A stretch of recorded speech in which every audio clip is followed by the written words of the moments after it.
します。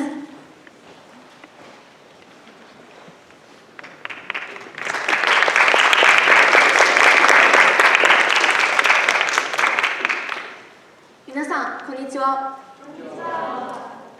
鹿児島県出身、エミリーこと福田エミリーです。ある日、スマホでネットニュースを見ていたときに、こんな記事を見つけました。コーヒーカップの色でコーヒーの味が変わる。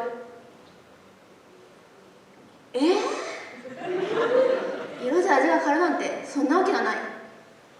そう思いながらも気になった私は、題にある通り、いろいろと色についていろいろ調べてみました。今日はその一部とそれに対して感じたことをスピーチでご紹介させていただきます。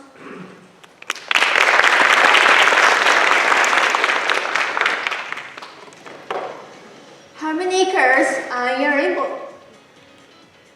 Many people think it was contain 7 colors, right?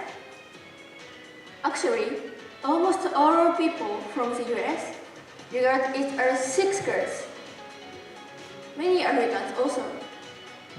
But people who speak the first language of Africa can only recognize 2 colors. It surprised me! If you were German, you could say a rainbow contains 5 colors. It says these differences in a perception are culture backwards.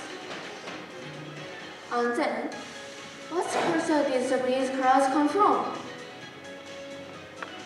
Today, I'd like to unravel the splendor of Japanese colors through Japanese culture and lifestyle. When it comes to Japanese colors, we have to go back to the Heian era, about the 18th to 19th century, 18th to 12th century. So let's see the color variations they used. A robe dress, kimono, was called junishite in this period. The hand of a woman was zen. It means 12-layered clothing. Also, the word of irome in Japanese means a combination of colors. The hand of a woman dressed in junishite each season. In other words, the ways of dressing whole season correspond to their color variation. It was stylish, wasn't it? Just to clarify, these were the same colors that were all year round. The origin of traditional Japanese color names come from seasonal things and customs.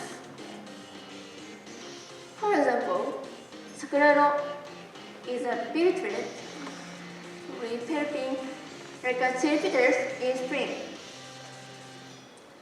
In summer, it's nairo, a pale yellow-green like a rice seedlings. In autumn, it's miziro, a vivid red like a maple leaf turning red in late autumn. In winter, it's karanairo, a yellowish brown color, like a wooden field of silver grass. By the way, this color is called yukinoshita. This color made by mixing pink and white. It expresses red brown petals within layer of snow. As described above, you can easily understand how the Japanese sense of beauty have a profound connection with nature. Next, speaking of the Edo period, 17th to 19th century, Japanese color culture flourished as much as in the Heian era. Have you ever heard the Japanese word 四十八茶百鼠? 48 different teas, 100 colors? What does it mean? Actually, this means color variation of brown and gray. In the later Edo period, people of the merchant class were the center of culture and economy. so they were extremely wealthy. They gradually began to spend their money and compete for wealth based on their colors and the gauges of their clothes. At times, they would earn license of money for their costumes. The Edo shogunate took this situation seriously. They issued sumptuary laws. These were series of laws that banned luxury and promoted a false thrift. There were also some restrictions on kimono. The shogunate prohibited common people from using bright colors, patterns, luxury fabrics, and even selling kimono for high price. As for color, people of the merchant class could only wear brown, gray, and indigo. However, they didn't give up on being fashionable. Many dyeing craftsmen made produce new colors such as rokocha, danjirocha, inezumi, hatomonezumi, and more. This is how they pursue different colors. This is how they pursue different colors even without vivid colors.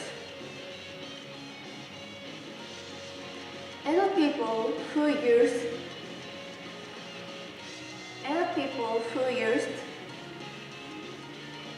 as an underhanded way with their sense of beauty. Wow, very good! Our ancestors pursued different colors, pursued various different colors, and made them fashionable.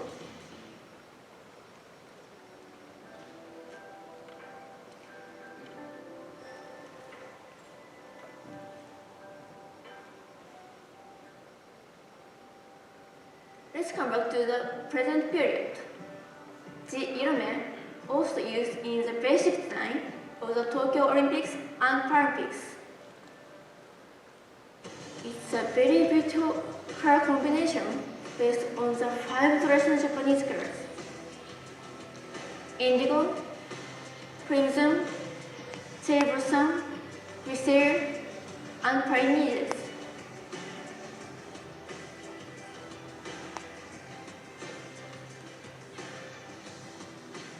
We have such wonderful colors in your culture.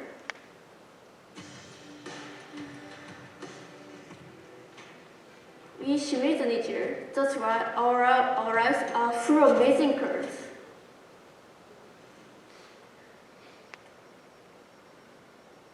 Japan, which has many vivid, colorful cities, is a wonderful hometown. We should be proud of that. Thank you very much for your kind attention. ありがとうございました。エリー先生、コメントお願いします。Thank you, Emily, for a very fascinating speech. And also, I got to congratulate you. This is a very creative title you chose as well. Very nice use of the different words there. I really liked what you said about how cultural background leads to different perceptions of color. And even within cultures, different generations of people. A few years ago, there was a big online thing about the picture of a dress where some people saw it as white and gold, some people saw it as, I think it was blue and black, what you saw really depended on how old you were. So it's really interesting to see how people perceive colors in different ways, even when they're looking at the same thing. Some of those pictures you showed with the different color patterns, some people may only be able to see like one block of color. They probably can't see the different gradations. But I especially like how you talked about how they're all connected, in Japanese, they're all connected to seasons or nature. Really fascinating way to see how the Japanese view colors and how they connect that to beauty. So thank you. 学院長、コメントお願いします。おそらくですね、これはね、博士課程の論文で研究しても面白いと思うタイトルだと思うんですよ。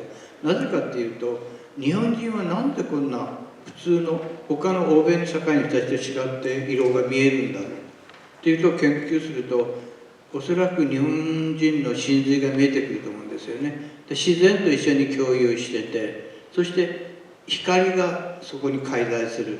自然と生きてきた光の民だから見えるんだと思うんですけど、そして武家社会から派手な色をこうね、着るのは良くないとか言って、バサラとかやってましたよね、江戸時代ね、派手な人たちをね。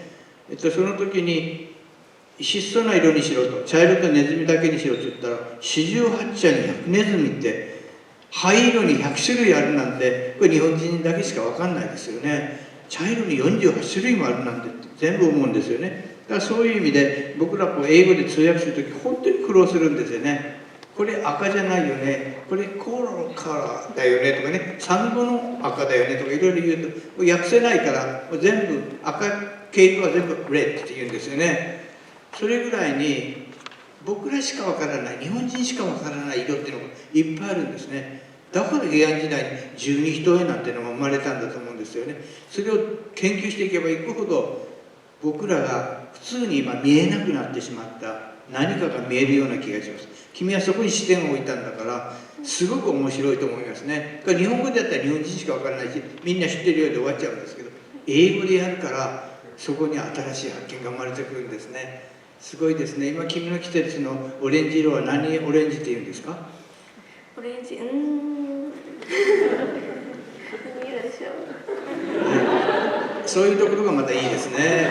教えないところがですね。はい、ありがとうございます。ありがとうございました。ありがとうございました。